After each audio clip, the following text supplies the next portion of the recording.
Hey guys, welcome back to my YouTube channel. I am Deepika and today I am going to do some neat important previous year question of chapter Anatomy of Flowering Plants. आज हम second topic the tissue system से related कुछ question करने वाले हैं जो NEET के behalf पे बहुत इंपॉर्टेंट है और ये प्रीवियस ईयर क्वेश्चन में पूछे जाते हैं. सो इनको ध्यान से करना है. So let's begin and here is the first question that is stomata in grass leaf are. ये जो है नीट 2018 में पूछा गया था. ठीक है, तो करते हैं इसको. ये कह रहा है कि जो ग्रास लीफ है उसके अंदर जो स्टोमेटा है तो उसकी शेप कैसी है. Dumb bell shape, kidney shape, rectangular shape या बैरल शेप. तो सबसे पहले जो है हम पता कर लेते हैं कि ये डायोकोट है या मोनोकोट है. तो हमें पता है कि जो ग्रासेस होते हैं तो ग्रासेस क्या होते हैं भाई.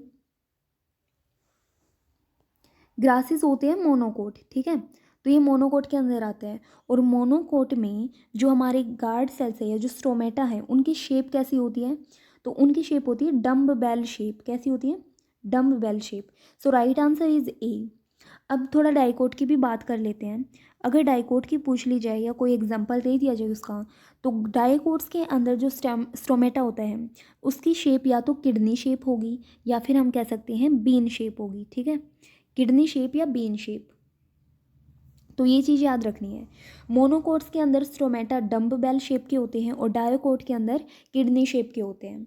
मोनोकोट का एग्जांपल दे रखा है grass leaf. Next question is specialised epidermal cells surrounding the guard cells are called. देखो कई बार क्या होता है, जैसे यहाँ से स्टार्ट करते हैं कि ये कोई लीफ है तो उस लीफ में जो एपिडर्मिस है वहाँ पे बहुत सारे पोर होते हैं. ठीक है, उन पोर्स को मेनली क्या बोला जाता है. स्टोमेटा. और वो जो स्ट्रोमेटा है वो दो टाइप की गार्ड सेल से मिलके बना हुआ होता है. ठीक है, गार्ड सेल से मिलके बना होता है. तो ये हमारी हो जाएंगी गार्ड सेल. अच्छा, कुछ केसेस में क्या होता है कि ये जो गार्ड सेल है इसके बाहर भी हमारी और सेल्स प्रेजेंट हो जाती हैं. और उन सेल का क्या काम क्या होता है. वो जो है वो सपोर्ट प्रोवाइड करती है गार्ड सेल को. और उन सेल्स को बोला जाता है सब्सिडरी सेल्स. ठीक है, तो स्पेशल टाइप की जो एपिडर्मल सेल है जो गार्ड सेल के सराउंडिंग प्रेजेंट है, कुछ केसेस में ही प्रेजेंट होती है, ऑलवेज प्रेजेंट नहीं होती हैं.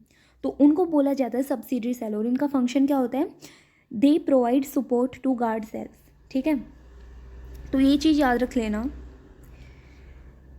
Next question is vascular bundles in monocotyledons are considered closed because. जो वेस्कुलर बंडल है मोनोकोट के अंदर उसको क्लोज बोला गया है.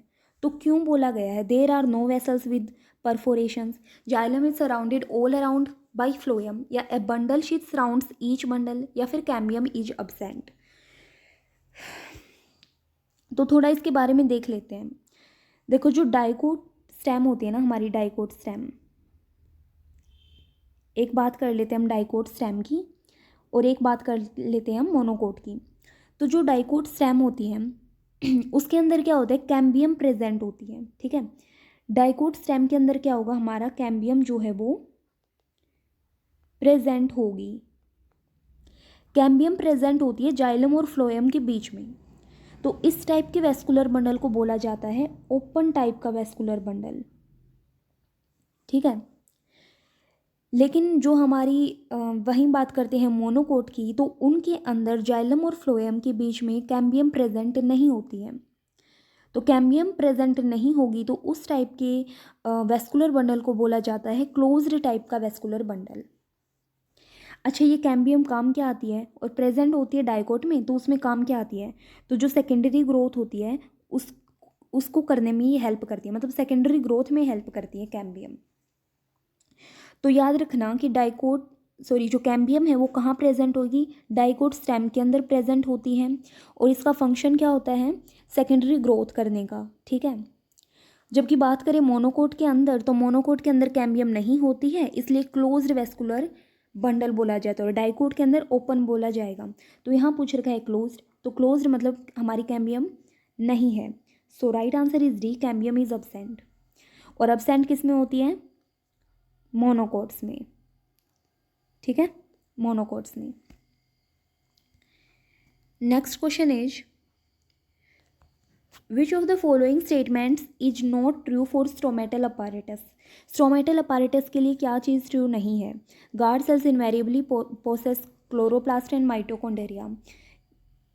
Guard cells are always surrounded by subsidiary cells. Stomata are involved in gaseous exchange. Inner wall of guard cells are thick. तो ये क्वेश्चन तो ईजी है, ये तो हो जाएगा, मैंने पहले भी बताया था. इन्होंने पूछ रखा है नॉट ट्रू, और नॉट ट्रू में यहाँ मैंने पहले भी बता दिया था, एक क्वेश्चन आया था तो उसी में. तो देखते हैं, फर्स्ट दे रखा है कि जो गार्ड सेल वो इनवेरिएबली जो है उसके पास क्लोरोप्लास्ट और माइटोकॉन्ड्रिया होते हैं.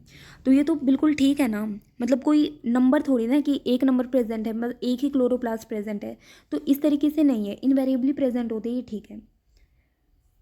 ना नंबर का है ना कुछ शेप का है, तो ऐसा कोई मैटर नहीं है. तो फर्स्ट वाला तो हमारा ट्रू है. फिर कह रहा है कि जो गार्ड सेल वो ऑलवेज राउंड होती है सब्सिडरी सेल से, तो ये वाला हो जाएगा हमारा फॉल्स. और यहाँ पूछ रहा है not true, so right answer is B. Guard cell हमेशा जो है सब्सिडरी सेल्स से सराउंडेड नहीं होती है, कुछ ही केसेस में होती है. फिर दे रखा है stomata are involve in gaseous exchange, तो ये तो ठीक है. और स्टोमेटा और क्या काम करता है, गैसियस एक्सचेंज में हेल्प करेगा, और ट्रांसपिरेशन भी यहीं से होता है. ट्रांसपिरेशन मतलब वाटर का लॉस, ठीक है. फिर दे रखा है inner wall of guard cells are thick, तो ये भी ठीक है. देखो इसमें भी याद रखना, जो इनर वॉल होती है गार्ड सेल की वो क्या होती है, थिक होती है. मीन्स क्या होती है, मोटी होती है, और होती है इन इलास्टिक. थिक होगी तो इन इलास्टिक भी होती है, ठीक है, इन इलास्टिक. जबकि अगर मैं बात करूँ ना आउटर वॉल की, तो आउटर वॉल हमारी पतली होती है, थिन होती है और इलास्टिक होती है. तो ये भी चीज़ याद रख लेना इसके साथ साथ. Next question is closed vascular bundles lack. जो क्लोज्ड वेस्कुलर बंडल है उसके पास क्या चीज़ नहीं होती है, ground tissue, conjunctive tissue, cambium pith. तो ये भी इजी है ना, राइट आंसर इज कैम्बियम. अच्छा, closed vascular tissue closed vascular bundle हमारा मोनोकोट में प्रेजेंट होगा या डायोकोट में प्रेजेंट होगा, तो ये भूलना मत, ये याद रख लेना. मोनोकोट के अंदर प्रेजेंट होता है और डायोकोट के अंदर हमारा होता है ओपन. मीन्स कैम्बियम प्रेजेंट है और कैम्बियम का काम है सेकेंडरी ग्रोथ करने का. Next question is ground tissue includes. जो ग्राउंड टिश्यू होता है उसके अंदर कौन कौन सी चीज़ें इंक्लूड होंगी, मतलब क्या चीज़ें आएगा. All tissues external to endodermis, all tissues except epidermis and vascular bundles, epidermis and cortex, all tissues internal to endodermis. तो राइट आंसर इज बी, सारे टिश्यूज प्रेजेंट होते हैं इसमें, सिर्फ एपिडर्मिस और वेस्कुलर बंडल को छोड़ के. वेस्कुलर बंडल में हमारे जाइलम भी आते हैं और फ्लोएम भी आते हैं, ठीक है. तो इनको छोड़ के ग्राउंड टिश्यू में और सारे टिश्यूज आएंगे, एपिडर्मिस और वेस्कुलर बंडल को छोड़ के. सो ये चीज़ें याद रखनी है. और अगर आपने इस तरीके से जो मैं क्वेश्चन करवा रही हूँ और उसके एक्सप्लेनेशन के साथ इन चीज़ों को पढ़ लिया, तो बुक का जो रीडिंग है वो बहुत ईजी हो जाएगा.